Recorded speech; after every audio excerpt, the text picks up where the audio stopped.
오늘 민주당이 국가정상화 선대위를 출범하고 지방선거에 승리를 다짐했습니다. 또 전당대회를 앞두고 정청래 대표의 연임이냐 아니면 새로운 인물의 등장이냐를 두고 정치권의 긴장감이 최고조에 달해 있는데요. 과연 이재명 대통령이 마음속으로 콕 집어둔 선대위의 히든카드는 누구일까요? 이어지는 영상에서 확인하시죠. 민주당이 오늘 중앙선대위를 출범을 했는데 중앙선대위 이름이 국가정상화 선대위입니다. 관련 영상을 보고 와서 이야기 나누도록 하겠습니다. 영상이 이번 지방선거는 단순히 지역 일꾼을 뽑는 선거가 아닙니다. 대한민국을 정상화하고 대한민국 대도약의 길을 당당히 열어낼 중요한 선거입니다. 그래서 더불어민주당은 구호로 대한민국 국가 정상화 일자라는 지방정부로 정했습니다. 이번 지방선거에서 반드시 승리해야 여전히 계속되고 있는 내란 세력의 준동을 뿌리뽑을 수 있습니다. 지방선거 승리로 이재명 정부의 성공을 뒷받침해야 합니다. 오늘 그 시대적 소명을 완수하기 위한 대한민국 국가정상화 선거대책위원회의 대장정을 시작합니다. 선대위 명칭이 대한민국 국가정상화 선대위.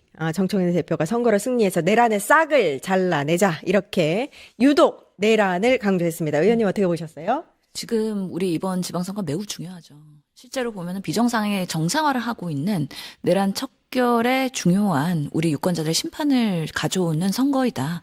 이재명 정부의 그 1년 차이면서 남은 4년 동안의 지역의 일꾼을 뽑는 것이기 때문에 정말 대한민국을 정상화할 수 있는 그런 정점에서의 광역, 기초의 일꾼을 뽑을 것이냐 이건 매우 중요하다고 생각을 합니다. 왜냐하면 24년 12월 3일 우리가 비상계엄을 겪으면서 그동안의 국민의힘의 보수의 모습을 보면서 이분들이 정말 변화했나? 달라졌나? 했을 때 그렇지 않다는 게 이번 국민의힘의 공천으로도 나타났잖아요. 보면 추경호 의원부터 해서 뭐 이진수 그리고 뭐 이용 의원, 김태호 뭐 여러 사람들이 박종진 뭐 해가지고 사실은 윤 어게인 공천이다. 그리고 여전히 국민의힘 보수 내에는 윤 어게인이 살아있다는 거를 경험하는 걸 눈으로 확인을 했거든요. 물론 뭐 정진석 실장이 이번에 백의종군 한다고 했지만 그분이 백의종군 했기 때문에 다음에 언제 또 다시 보라 할지 모르는 가능성이 분명히 있는 거고요. 또 보면은 전환길, 정광훈 이런 정말 극우 단체들이 여전히 판을 치고 있는 대한민국의 모습을 보면서 와 이번에 제대로 우리 유권자들께서 심판해 주시지 않으면 언젠가 또 이런 일들이 항상 도사릴 수 있겠다라는 생각이 들어서 국민의힘은 변하지 않았다. 여러분들께서 한 표가 매우 중요하다. 라는 면서 절박한 마음으로 선대위를 꾸렸다고 말씀드릴 수 있겠습니다. 선대위원장, 상임선대위원장 보니까 TK 장녀로 알려진 금희정 위원장이에요. 오이오이 의미 있잖아요. 네, 그래서 이번에 이제 대한민국 국가 정상화 선대위를 구성하면서 눈에 띄는 인사 중에 한 분이 이제 금희정 상임선대위원장을 이제 TK의 장녀로 이제 전면 이제 배치한 것도 굉장히 상징적입니다. TK 같은 경우는 이제 민주당이 굉장히 어려운 지역, 그럼에도 불구하고 포기하지 않는 지역이다라는 메시지를 분명하게 밝히는 것 같고요. 특히 대구 시민이자 이제 외과 의사인 금희정 씨를 이렇게 세운다는 것은 대구 경북도 대한민국의 정상화의 주체라는 선언이라고 보여집니다. 그리고 특히 또 눈에 띄는 부분들도 굉장히 많이 있었던 것 같은데요.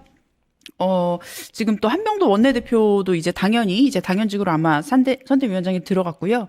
이시종 전 충북지사가 들어갔어요. 그 부분은 이제 충청도 또한 우리가 포기할 수 없는 지역이다라는 의미가 되고요. 그리고 김희수 전 헌법재판관 그리고 WHO 자문 출신 안선아 전 연구원 네, 이렇게 또 미얀마 출신 귀화 한국인 이보나 씨도 지금 들어가 계시는 것을 보면서 대한민국이 이제는 대한민국의 국적을 가진 모든 국민들에게 어떻게 보면 국가 정상화를 함께 할 수 있는 그런 기회를 마련했다라고 보는 측면에서 굉장히 좋고요. 저는 한 가지 또 눈에 띄었던 게 이번에 또 환경적인 측면에서 우리가 또 환경 친화적인 선대위를 꾸렸더라고요. 특히 지금 중동 전쟁으로 에너지 수급이 굉장히 원활하지 않은 상황이잖아요. 그런데 보통은 이제 선거를 하게 되면 뭐 현수막뿐 아니라 뭐 자동차, 트럭 이런 부분들도 많은데 실제로 그 후보자들이 직접 걸어 다니는 거, 운동화를 신고 걸어 다니거나 자전거를 타는 캠페인 등을 하면서 그것들을 데이터화하는 작업들을 이번에 최초로 도입을 합니다. 그래서 우리가 보통 뭐 몇 걸음을 걸으면 뭐 수명이 얼마가 뭐 늘어납니다. 이런 것처럼 몇 걸음을 걸었을 때 우리가 원래 배출해야 할 탄소 배출이 얼마가 줄었는가. 이런 것들도 아, 그래요? 그 데이터화를 AI를 통해서 그 박지혜 의원이 아마 그 부분을 담당하고 계신 것 같아요. 그래서 그런 측면을 봤을 때도 우리가 또 환경 친화적인 그런 선거 운동을 하고 있다라는 오, 말씀도 예, 드리고 예. 싶습니다. 그 아이디어 괜찮네요. 예. 그리고 골목골목 선대위원장에는 배우 이원종 씨가 임명이 됐습니다. 지금 그러면 이게 그 방금 이제 환경 이야기 하셨는데 좀 약간 걸어 다니면서 환경 친화적으로 또 많은 분들을 직접 만나겠다, 대면하겠다, 뭐 이런 의지도 읽히네요. 예. 그렇죠. 이원종 씨는 워낙에 이재명 사실은 개항을에 출마했을 때 저도 마지막 유세할 때 개항을 갔었거든요. 네. 그때 이원종 씨 그리고 서승만 씨 다 있었어요. 아, 그래요? 그리고 마지막에 다 이재명 우리 개항은 국회의원 하면서 했던 분인데 그때부터 계속해서 우리 민주당의 유세를 끝까지 도와주셨던 분이에요. 그렇기 때문에 의미가 있다라고 생각이 들고 실제로 이번에 뭐 광역 그리고 지자체 뭐 지역의 규모에 따라 사실은 유세차가 효율적일 수도 있고요. 아니면 구석구석을 다닌다는 면에서 뚜벅이가 효율적일 수도 있거든요. 그런 지역의 특색에 맞는 다양한 그런 선거 유세 방법이기 때문에 뭐 그런 다양성을 준다는 면에서 민주당의 그런 유세나 지금의 캠페인은 상당히 시스테믹하게 준비가 되어 있다라는 면에서 국민의힘과는 완전히 차별적이다라는 생각이 듭니다. 아우, 진짜 선거가 얼마 남지 않았는데 민주당 중앙선대위가 이렇게 아무튼 뭐 공천도 그렇고 여러 가지 면에 있어서 굉장히 안정적이고 좀 하나 되는 모습을 보이고 있어서 보기가 좋습니다. 이제 6.3 지방선거는 아무튼 20여일 앞으로 이제 다가온 상황이고 8월 전당대회도 더불어서 이제 관심이 높아지고 있는 상황인데 뭐 지금까지로는 이제 하마평에 오르는 분들이 당연히 이제 현재의 정청래 대표 연임 도전할 테고 김민석 총리라든지 송영길 전 대표 까지도 이제 거론되고 있는 상황. 의원식 국회의장도 이제 오르더라고요, 명단에. 요거 이제 어떻게 보시는지 전당대회 이야기도 좀 해볼게요. 아무튼 이제 김민석 총리나 송영길 전 대표는 당권에 도전을 하겠죠? 어떻게 보세요? 네, 일단 지금 정청래 대표 같은 경우는 이제 전국을 돌면서 지방선거에 지원을 나서게 되고, 동시에, 그 상황과 맞물려서 연임론도 자연스럽게 이렇게 되고 있는 것 같습니다. 사실, 민주당이 과거에는 뭐 연임이다, 이런 개념이 잘 없었는데, 이재명 대통령께서 워낙 이제 당대표 업무를 잘 하시다 보니 연임이 되었고, 그리고 앞으로는 대한민국은 정말, 특히 민주당에서는 연임이라는 게 그렇게 낯설지 않은 그런 상황이 될 것 같긴 합니다. 그래서 아마도 정청래 당대표가 또 준비를 할 것 같고요. 그리고 지금 말씀하신 이제 김민석 총리가 좀 가장 중요한 변수이기도 한데, 특히 김민석 총리는 이제 행정 경험도 있고 정책 이해도도 높고 또 정무 감각도 모두 다 갖추신 인물이죠. 그래서 지금 한간에서는 이렇게 준비를 하신다라는 얘기도 있는데, 제가 봤을 때 만약에 전당대회에 나가신다면 가장 좀 자연스러운 시나리오는 이번에 지방선거 이후에 이제 개각을 하는 겁니다. 만약에 개각이 되고 그리고 총리직에서 국정 안정의 역할을 일정 부분 이제 마무리를 하고 그리고 나서 당으로 복귀를 하는 그런 모양새를 취하는 것이 가장 좀 좋지 않을까 싶은데요. 특히 앞으로의 그 당정청의 안정적인 연결 고리를 가질 수 있는 인물이다라는 측면에서의 그런 명분을 가질 수 있을 것 같습니다.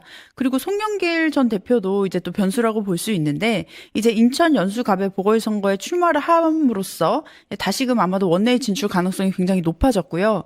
그러면서 이제 사실 지금 현직인 정청래 당대표를 향해서 특히 뭐 지난번에 이제 부산에서 있었던 발언 문제라든지 이런 부분에서 직설적으로 이렇게 또 말씀을 하시기도 하더라고요. 그렇기 때문에 아마도 그런 부분에서도 좀 준비를 하고 계시지 않을까라는 생각이 듭니다. 그러니까 지금 의원님 말씀으로는 김민석 총리 같은 경우에는 이제 지방선거 이후에 개각을 하게 되면 본격적으로 전대에 뛰어들 것이다, 이렇게 예상을 하셨는데, 일각에서는 지금 지방선거 선거운동을 하는 시점이 본격적으로 한 15일 정도잖아요. 그 사이에 좀 이제 총리직을 내려놓고 아예 지선 선거운동에 민주당으로서, 당원으로서 이렇게 도와줄 요량이 있는 것처럼 이렇게 또 나오기도 하더라고요. 들으신 거 있으세요, 혹시 의원님? 저는 6월 달이 더 가능성이 6월이 높은 더. 걸로 이야기 듣긴 했는데 뭐 그거는 어떻게 될지 뭐 해봐야 아는 거니까 확신할 수는 없지만 아무튼 지금 이 지방선거가 전국 선거이기 때문에 이때 한 바퀴 돌면서 전당대회 선거를 같이 하는 게 가장 자연스러운 모양새다. 그렇기 때문에 정청래 당대표도 영남도 가고 호남도 가고 그래서 전국을 누비는 것 자체가 이번 지방선거의 승리, 이재명 정부의 승리를 위한 것도 있지만 본인이 그걸로 인해서 성과를 전당대회로 가져가려는 그런 의도도 분명히 있지 않습니까? 그런 면에서는 아무래도 현역에 있는 정청래 당대표가 유리한 부분이 그렇죠. 분명히 있다라고 생각이 들고요. 아마 이번에 청와대 출신의 출마자들이 되게 많잖아요. 그렇기 때문에 공석인 그런 청와대에 자리들이 많이 있고 그러다 보니까 이제 이재명 정부 2기 하면서 개각에 대한 이야기도 나오는 것 같습니다. 그래서 김민석 총리도 아마 전당대회에 나오려면 명분이 있어야 되거든요. 그렇기 때문에 지금의 안정적인 정부의 운영 또 생각을 하면서 잘 마무리하고 그 다음에 다시 원내로 돌아와서 전당대회를 준비해야 명분이 더 쓸 거기 때문에 무리하게 그만두고 나오지는 않을 거라는 그런 예상이 되는 부분이 있다는 생각이 들고요. 지금 이재명 대통령의 마음으로는 다양한 우리 민주당의 대선 주자, 그래서 차기 대선급 인물들을 키우는 거를 사실은 생각을 하고 계실 겁니다. 왜냐하면 풀이 많아지면 많아질수록 민주당이 풍성해지고요. 전당대에서 많은 좋은 메시지들이 결국에는 대한민국의 성공을 바라는 그런 정치적인 거물들을 키우는 하나의 또 계기가 되기 때문에 그런 면에서의 뭐 강훈식 이런 얘기들도 최근에 올라오고 있는 것 같은데요.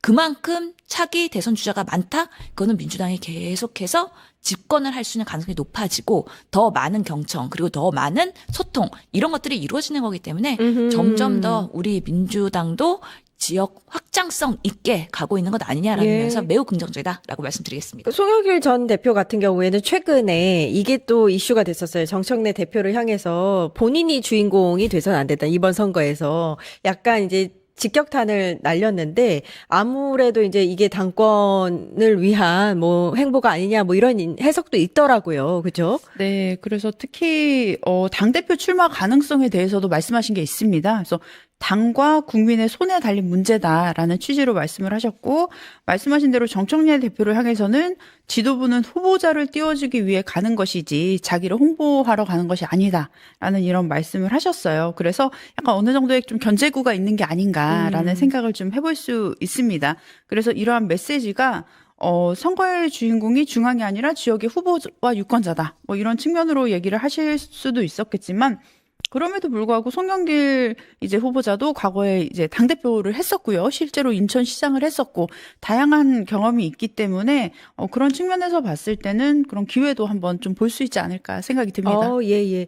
아까 이제 의원님이 강훈식 비서실장 네. 이야기를 하셨잖아요. 얼마 전에 어떤 여론조사에서도 차기 대선 주자에 강훈식 나왔어요. 비서실장이 등장을 했더라고요. 근데 지금 이제 혹시 다음 당권 도전부터 나서지 않겠느냐 이 얘기도 나온다는 거잖아요. 그렇죠. 생각해 보면은 지난 회기 때 그 이재명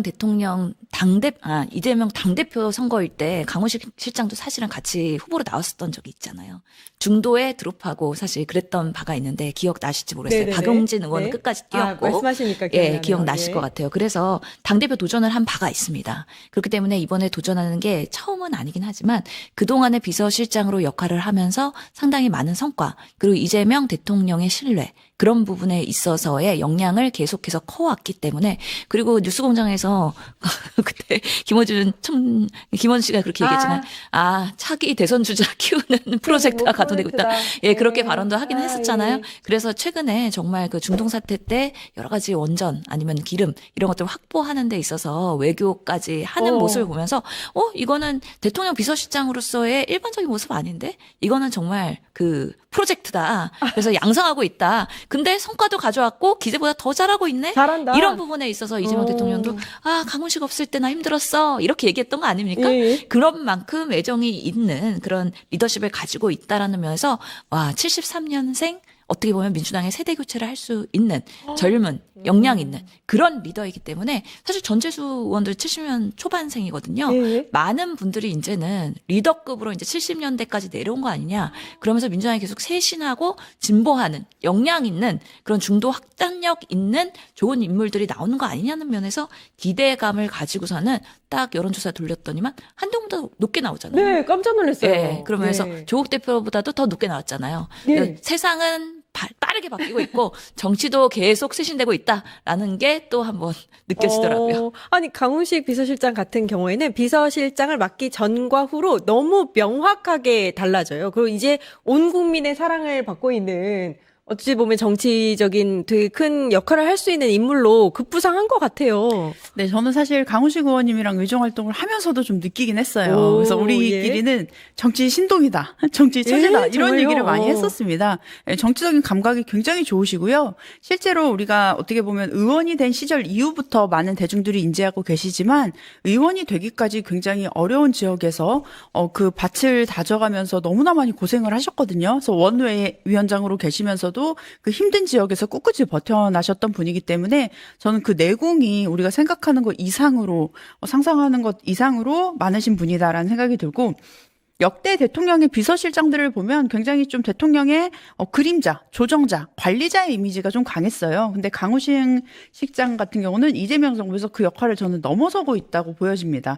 대통령의 의중을 전달하는 참모를 넘어서서 국정의 성과를 실제로 만들어내는 실행형 참모로 평가를 할 수 있을 것 같은데요. 의원님께서 말씀하신 대로 대통령님께서 이제 강 실장이 없으니 불편하다 이렇게 말씀하실 정도로 실질적으로 대통령과의 신뢰가 형성이 되어 있고 그것을 넘어서서 본인이 또 이렇게 정치 활동을 할 수 있는 그런 기반들이 지금 만들어지고 있는데요. 실제로 지금 당대표 차기 당대표 선거설 그다음에 또 총리설도 있다고 합니다. 그래서 총리 그리고 또 차기 주자론 뭐 이런 것까지 다 나오고 있는 상황에서 저는 민주당에 이런 다양한 후보군들이 있는 게 굉장히 중요한 자산이라고 생각을 하고요. 이분들이 어디에 배치되든 어디를 가든지 간에 민주당을 위해서 일을 하실 수 있는 분이기 때문에 이재명 정부의 성공과 더불어서 개인의 본인적인 그런 정치적인 꿈까지 또 이룰 수 있는 그런 성장할 수 있는 굉장히 좋은 시기라고 보여지고 말씀하신 대로 저도 이제는 60년대생에서 70년대생으로 과거 이제 50년대생, 60년대생, 이제 70년대생으로 이제 계속 시계가 이렇게 좀 옮겨가고 있는 것이 아닌가라는 생각이 듭니다. 예. 다른 이야기로 좀 넘어가 보도록 하겠습니다. 결집하는 구구들의 모습이 지금 보이고 있습니다. 국민의힘 내부에서도 그렇고요. 그 외부에 이제 구구 세력들, 뭐 집회를 하고 있는 그런 세력들의 모습이 보이고 있는데, 일단은 서부지법 난동을, 이제 그 배후로 지목돼서 구속까지 됐었던 정광훈 목사가 어제도 광화문 일대에서 집회를 갖고 무리수를 둔 좀 이상한 발언들을 했는데 그거를 그 주요 발언들을 저희가 정리를 했거든요. 영상을 보고 와서 이야기 나누겠습니다.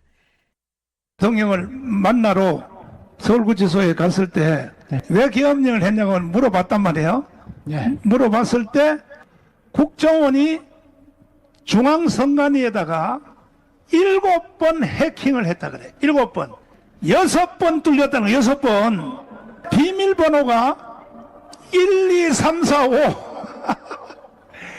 이거는 부정선거를 하라는 말 아닙니까? 그래서 계엄령을 통하지 않고는, 절대로 대한민국을 바로 세울 수 없다. 예, 부정선거를 다시 들고 나왔고요. 본인이, 그러니까 정광훈 목사가 윤석열을 접견할 당시에 윤석열이 계엄 아니고서는 나라를 살릴 수가 없었다라든지 계엄이 부정선거 때문이었다라든지 이런 발언을 했다. 뭐 이렇게 이야기를 했습니다. 약간 우려가 됩니다. 사실 보석으로 나올 때 이런 집회 참여하지 말아라 이런 조건이 있었어야 되는데 그 조건이 없어서 저렇게 막 매주 나오는 거잖아요, 지금. 그러니까요. 지금 뭐 네. 그때 당뇨 뭐 관련된 비뇨의학과 질환 이런 것들 때문에 보석을 했다고 하는데 사실 정광훈한테는 집회는 그 수입원입니다. 그렇기 때문에 나오자마자 집회를 꼬박꼬박 해야지 또 헌금이 거쳐요. 그렇기 때문에 이번에도 계속해서 할 수밖에 없는 그런 뭐 상황이지 않을까라는 생각을 하는데요. 변화별 얘기를 다 했어요. 지금 뭐 보면은 본인 지금 그 출국 금지된 상황이거든요.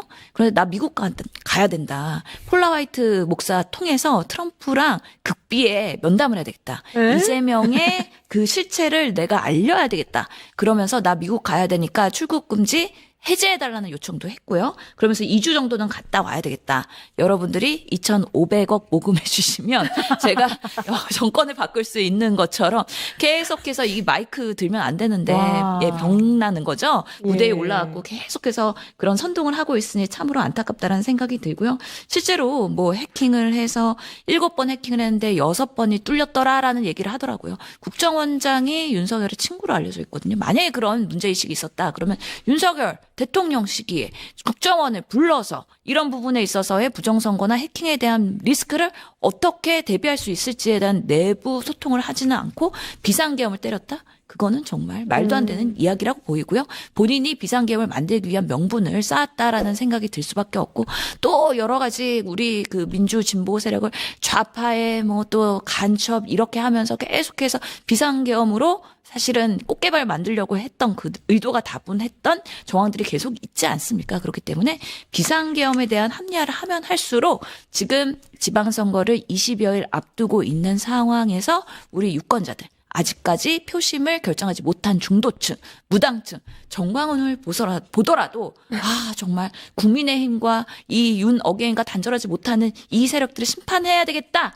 라는 판단을 하지 않을까라는 생각을 해서요. 참 정광훈 씨가 열일하고 계신다라고 말씀드릴 수밖에 없네요. 예, 정광훈은 일단은 이런 등장 자체가 민주당의 호재라고 저는 생각이 들고요. 민주당의 또 다른 호재 중에 하나가 장동혁이 움직이기 시작했다. 이게 아닌가 싶은데 충청도도 갔다 왔고 오늘 부산에 박민식 후보 선거 개소식 갔잖아요. 그리고 찍고 이진숙 후보 대구로 간다고 하더라고요. 굉장히 지금 활발하게 돌아다니고 있는데 자신감을 다시 되찾은 건가요? 어떻게 보세요? 사실은 저는 제 개인적인 생각으로는 그 지난번에 미국을 열흘 갔다 온 게 굉장히 좀 이렇게 반전의 기회가 되긴 했다라는 생각이 들어요. 왜냐면 그래요? 그 열흘 동안 대한민국에 없던 상황에서 사실 그때는 지역에서도 장동혁이 오는 걸 반기지 않았던 상황이거든요. 열흘 동안 아예 후보가 공식적으로 없으니 지역에서 나름대로 이제 차근차근 선대위를 다 꾸려 나간 거예요. 그러면서 어떻게 보면 재정비가 된 거죠. 그러니까 당대표가 없었기 때문에 그런 시스템이 좀 만들어지긴 했는데 그럼에도 불구하고 이제는 본인이 이런 좀 전선에 나가야 된다라는 생각이 드는 것 같습니다.